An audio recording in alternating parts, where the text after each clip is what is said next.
Fish farmers నిజంగా దేవుడి దయ వల్ల ఒక ఏడాది నుంచి ఫిష్ ఫార్మర్స్కి అంతకుముందు కొంచెం నష్టాలు పడ్డారు. మేత రేటు అన్బిలీవబుల్, అంటే కేజీ 20 రూపాయలు దాటిపోయింది తౌడు.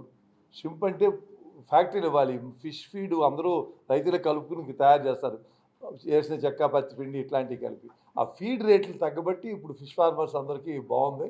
బట్ గవర్నమెంట్ ఇవ్వాల్సిన పవర్ ఇస్తూ ఉన్నారు. తప్పకుండా మనకి అందరికీ తెలుసు ప్రభుత్వం ఉన్న ఆర్థిక ఇబ్బందులు.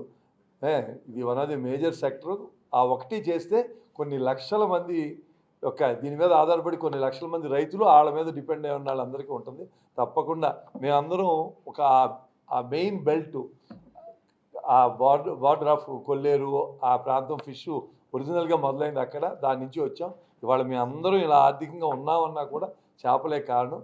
తప్పకుండా మనం దీన్ని ఏ రకంగా అయినా కాపాడాలి. ఒకసారి చేపల చెరువుని మీరు ఫిష్ చెరువులుగా పాండ్స్ గానో షింప్ పాండ్స్ గానో మారిస్తే ఇంకా మళ్ళీ దేనికి పనికిరాదు. అది ఉన్నంతకాలం ఎన్ని వందల ఏళ్ళైనా తరాలైనా దానికే వాడాలి తప్ప మళ్ళీ అగ్రికల్చర్ ఇంకో కల్చర్లో తీసుకురాలి. ఓన్లీ ఈ కల్చర్కే ఉపయోగపడుతుంది. కాబట్టి తప్పకుండా ప్రభుత్వం ప్రోగ్రెసివ్గా ఆలోచించి తప్పకుండా వాళ్ళకి చేస్తాన్ని ఇంకా బాగా చేయాలని కోరుకుంటున్నాం. ఒక చిన్న ఈ చాలామంది కోఆపరేటివ్ సొసైటీలు ఉంటాయి ఫిష్ వీళ్ళు మన రిజర్వాయర్సు పెద్ద పెద్ద చెరువులు పాండ్స్ ఉన్న చోట ఉంటాయి.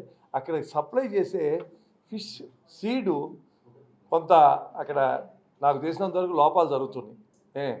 ఆ క్వాంటిటీ చెప్పినంత క్వాంటిటీ వెళ్ళటల్లా. అందుకని డెఫినెట్గా మనం ఇక్కడి నుంచే తెలంగాణకు కూడా సప్లై చేస్తాం. ఆ సప్లై చేసే రైతుకి లాభం జరగాలి.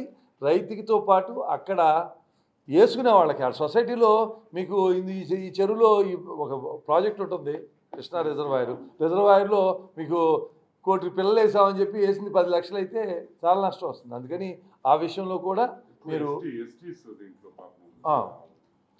ఈ ఫిషర్మెన్ ఎక్కువ దీని మీద డిపెండ్ అయి ఉంటారు. వీళ్ళందరూ ఉన్న ఆ లేక్స్ ఆ చుట్టుపక్కల అందరూ వాళ్ళు ఉంటారు రిజర్వాయర్స్లో. కాబట్టి తప్పకుండా దాంట్లో ఏదన్నా లోటుపాట్లు ఉంటే సరిచేయవలసిన బాధ్యత కూడా ఉందని తెలియజేస్తాను.